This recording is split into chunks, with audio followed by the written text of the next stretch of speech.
The organization was established in 1948 with the full name Mossad Limodian Ula Tafkadim Meyuhadim, Institute for Intelligence and Special Operations, with the initial purpose of coordinating activities and strengthening cooperation between the Military Intelligence Organization, Amman, and the Internal Security Agency, Shin Bet. By March 1951, after being reorganized, Mossad became an independent intelligence agency, with the Mossad director receiving instructions and reporting directly to the Prime Minister of Israel. Accordingly, the main mission of Mossad is to collect intelligence, carry out secret operations, and combat terrorism. To be flexible in the process of operation, the organization and powers of Mossad are not limited by the Israeli constitution, and the activities of this agency are also kept completely secret, except in the event of failure or when the Israeli government wants to send a deterrent message to its opponents. Currently, Mossad is divided into 8 departments, in which some internal organizations are still kept completely secret. The largest unit is the Intelligence Collection Department, which is responsible for carrying out sabotage operations abroad, with a dense network of agents operating under diplomatic and civilian cover. SOMET is also divided into many sub-departments, responsible for different geographical regions. Over 74 years, up to now, although it does not have the spectacular performances in Hollywood blockbusters like the CIA or MI6, nor is it widely publicized in press publications like the KGB, Mossad is still evaluated by many experts as the most effective intelligence force in the world through a series of operations, ranging from intelligence collection to assassinations and eliminations of individuals that shocked the world. Although it began to attract the attention of the media from 1960 after the operation to kidnap Adolf Eichmann, the German Nazi criminal, while he was hiding in Argentina. However, it was not until 1970 that Mossad truly made their direct opponents, the Arabs, shudder after a series of bold assassinations, unprecedented in contemporary world history. The attacks targeted the Black September organization as part of the Operation Wrath of God. First, under the pretext of taking revenge on this armed group for killing 11 members of the Israeli Olympic team on the night of the 5th of September 1972, after participating in the Summer Olympics in Munich, Germany. Just 2 days after the massacre, the Israeli Prime Minister at that time, Golda Meir, established Committee X to carry out the revenge plan. According to the conclusion of Committee X, Israel must eliminate those involved in the massacre in the most dramatic ways, enough to terrorize the armed groups belonging to the Palestine Liberation Organization, abbreviated as PLO, which is also believed to be involved in the massacre, to prevent them from having similar intentions in the future. However, the revenge plan must still ensure the ability for the State of Israel to deny all accusations and erase all traces showing this country's involvement in the assassinations. Very quickly after that, based on the information obtained from the Israeli agent network, Mossad compiled a list of more than 30 people involved in the Black September organization and the PLO as targets for elimination. According to analysts, at least 15 agents were deployed, divided into 5 groups. Accordingly, the Aleph group was the spearhead,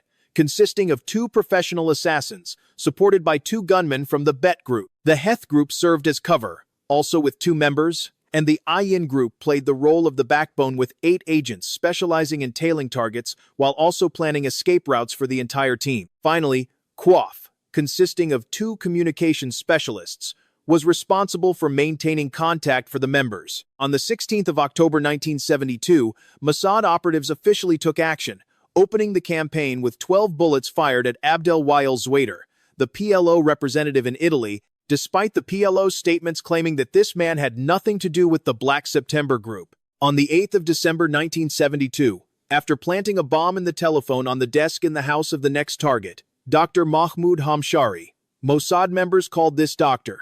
Right when the doctor picked up the phone, the bomb exploded, seriously injuring him and causing him to die less than 1 month later. Not stopping there, on the night of the 24th of January 1973, Hussein al-Bashir, whom Mossad considered a commander of the Black September group, was eliminated by a bomb placed under his bed. Later, on the 6th of April 1973, Mossad assassins visited Paris, firing 11 bullets and killing the law lecturer named Basil al-Kubaisi, who was suspected of supplying weapons to the Black September group. For some targets living in heavily guarded areas in Lebanon who could not be assassinated by ordinary methods, Mossad launched an additional operation, Spring of Youth. In just the night of the 9th of April, 1973, Mossad assassin teams, supported by Israeli commandos, carried out multiple attacks in Lebanon, killing many high-ranking members of the PLO and Black September. Among them was Kamal Adwan, one of the founders of the Palestinian National Movement. Mossad's elimination operations continued throughout the following period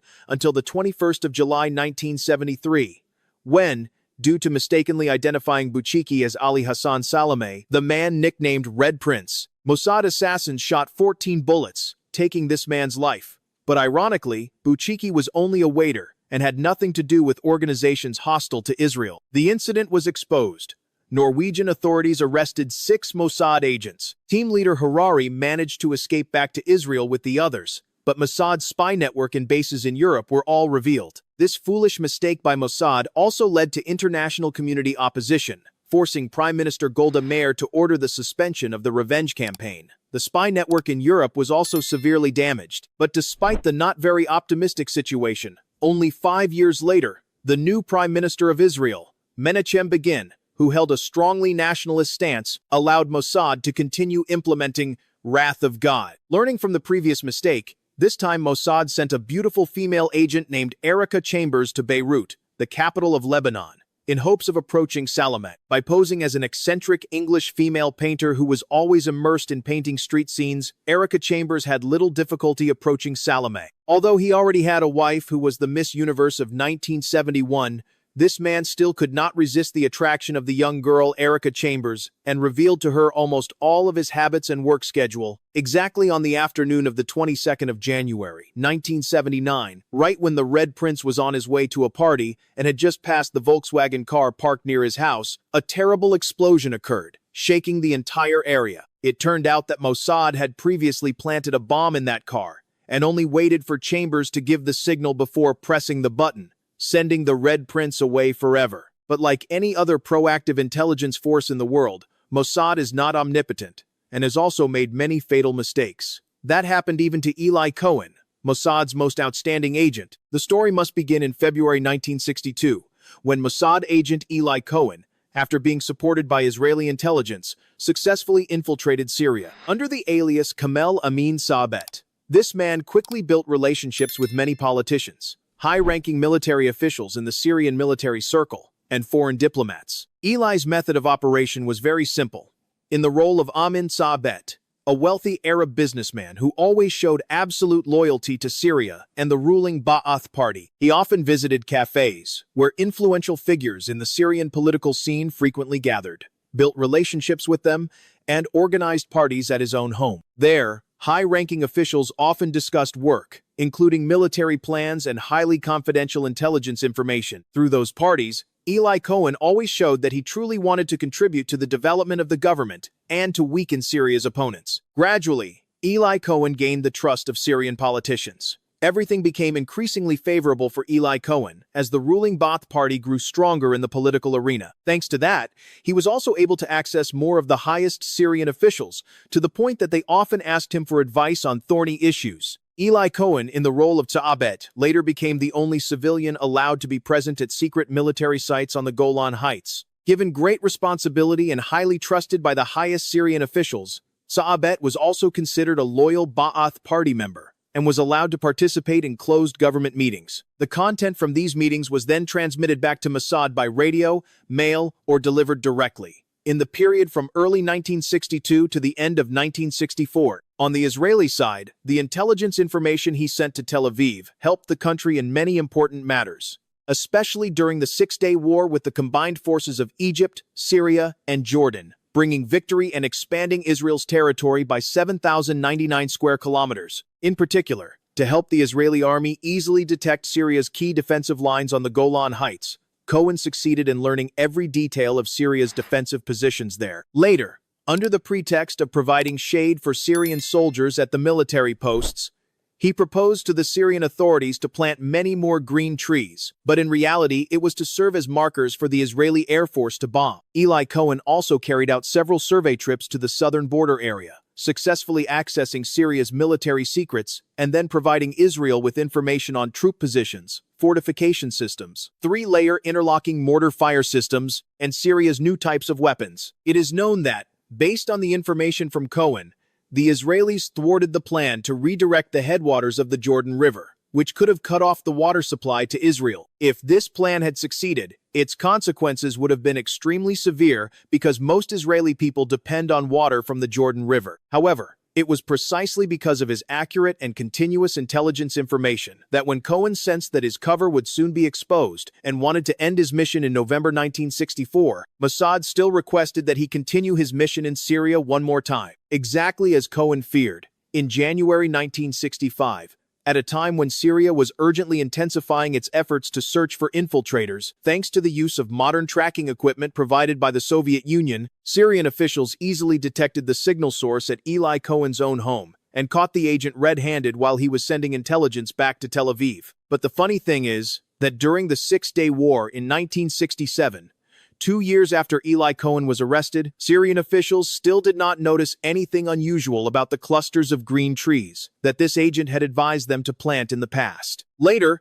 exactly as Eli Cohen had predicted, the Israeli army had little difficulty launching precise attacks on Syria's defensive positions and successfully captured the Golan Heights in just 2 days. Speaking of the cause of Eli Cohen's exposure, according to the director of the Syrian intelligence agency, Colonel Ahmed Suadani, the Syrian side began to suspect Kamel Amin Saabet when they learned that this businessman frequently contacted a suspicious person. In addition, from 1962 until he was arrested, Cohen had left and returned to Syria many times. The last time was on the 26th of November, 1964. Not long before that, Syria had arrested 2 American agents who were running the CIA intelligence cell in Damascus. One of the 2, Farhan Atassi, knew Eli Cohen. Thus, the Syrian side also vaguely realized and suspected Cohen. After being arrested, Cohen was charged by Syria with espionage and sentenced to death, ending one of the most famous intelligence operations of the 20th century. But not stopping at assassination and intelligence collection operations, Mossad's intelligence information is also considered an important part that has promoted Israel to make breakthroughs in science and technology, helping the country maintain its scientific and technological level, compensating for the lack of territory and resources. For example, during the COVID-19 outbreak from February 2020, facing the risk of a severe shortage of ventilators and other necessary medical equipment to treat COVID-19, the Israeli Ministry of Health requested Mossad to support the health sector in the fight against COVID-19. Immediately, Mossad agents secretly collected 1.5 million surgical masks, tens of thousands of N95 masks, testing kits, protective gear for rescue forces, and many types of medicine. Also in this operation, Mossad participated in stealing or illegally purchasing technology from abroad to produce ventilators in Israel. Although using security and intelligence agencies to collect data and research technology, which was originally only to deal with hostile countries and terrorist organizations threatening Israeli citizens, for civilian purposes has generated opposing views. But in the end, in the face of the achievements gained in the battle to scramble for every medical device to deal with the pandemic, the contributions of Mossad intelligence in protecting the lives and health of the not very large population of the Jewish state cannot be denied. However,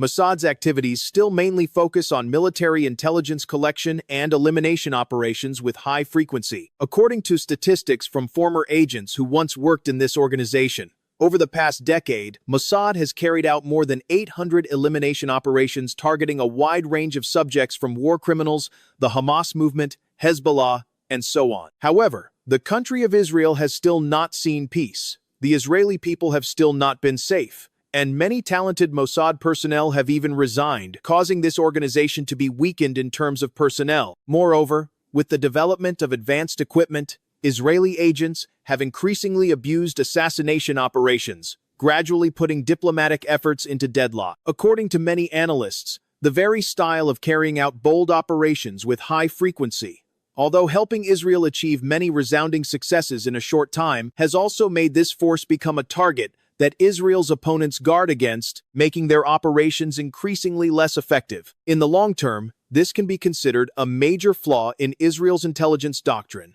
compared to American, Chinese, and Russian intelligence, which prioritize deep and long-term infiltration into the target, thereby comprehensively subverting the opponent's apparatus in a direction beneficial to themselves. But Mossad itself is not unaware of the problems it is facing. In recent years, This organization has been increasingly aggressive in carrying out talent recruitment activities through all kinds of unique methods, from nominations by current employees themselves to self-introductions through the press. For Mossad, anyone with talent and loyalty to the organization can be recruited. According to you, is there any other method to help Mossad maintain its position as the world's leading intelligence organization in the face of changes in the new era? If so, please give your opinions in the comment section below to have the opportunity to participate in this famous intelligence organization, because there is a very high possibility that Mossad agents are also watching this video and reading your comments.